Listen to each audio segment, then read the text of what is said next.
Project Hail Mary adalah film terindah tahun 2026. Nggak, gue bukan ngomongin efek visualnya ya. Oh, dan gue juga ngomongin bagaimana Ryan Gosling sangat-sangat ya Ryan Gosling. Dan bukan karena cerita menyelamatkan dunia yang sangat epik ini, tapi karena satu hal sederhana, komunikasi. Grace adalah profesor dari roket luar angkasa yang terbang menjajah ribuan cahaya untuk mencari petunjuk cara menyelamatkan galaksi kita, di mana matahari kita mulai mati. Sampai pada tujuannya, seluruh timnya itu udah meninggal semua. Di tengah kebingungan, sebuah monumen besar muncul. Awal Grace bingung, mengapa jauh dari bumi ada sebuah monumen besar. Tapi ternyata akhirnya diketahui itu adalah kapal alien. Kalian pernah nonton film alien lain nggak?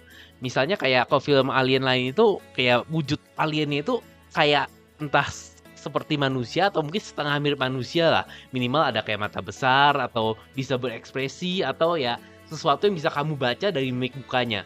Atau kalau misalnya biasanya bentuknya bener-bener nggak kayak manusia, itu hubungan mereka itu nggak kayak rekan partner gitu, lebih kayak majikan sama peliharaan gitu. Tapi Rocky, alien yang ditemuin oleh Grace ini berbeda. Rocky itu batu, beneran batu gitu, nggak ada muka, nggak ada ekspresi, bener-bener nggak ada gitu mirip-miripnya sama manusia. Rocky itu bener-bener beda, bahkan bahasanya beda, referensi budayanya beda, bahkan cara merasakan dunia pun berbeda. Dan menurut gue itu ini tuh disengaja.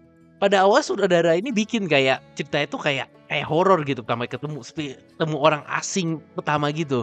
Dan pas muncul ya seperti yang gue ngomong tadi, Rocky itu ya beneran batu gitu, nggak ada ekspresi dan mereka sama-sama bingung gitu. Tapi ya itulah yang ngebuat momen komunikasi pertama mereka itu sangat-sangat kuat. Mereka nggak langsung nyambung.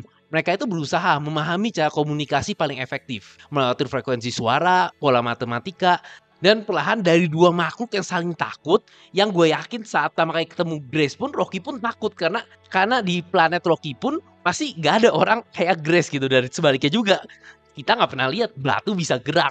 Tapi pelan-pelan itu mereka mulai melihat sesuatu yang sama. Oh, sama-sama ilmuwan kita. Ya Rocky ini ternyata ilmuwan juga, cuman dari planet yang berbeda aja, dengan teknologi yang berbeda juga, dengan ilmu yang berbeda juga, dengan budaya yang berbeda juga. Dan ini yang ngebuat Hail Mary itu sangat indah. Film ini nggak cuman ngebahasin perjuangan misi penyelamatan bumi, tapi yang lebih tegaskan tuh kayak komunikasi. Gimana dua makhluk yang sangat berbeda ini pada awalnya tuh nggak mengerti apa-apa, tapi akhirnya pun mereka bisa mencapai tujuan yang sama. Dan menurut gua dengan siapapun atau bahkan dengan apapun, stranger yang mungkin awalnya itu sangat menyenangkan, itu bisa aja menjadi teman baik. Dan asalkan kita mau mencoba dulu, mencoba untuk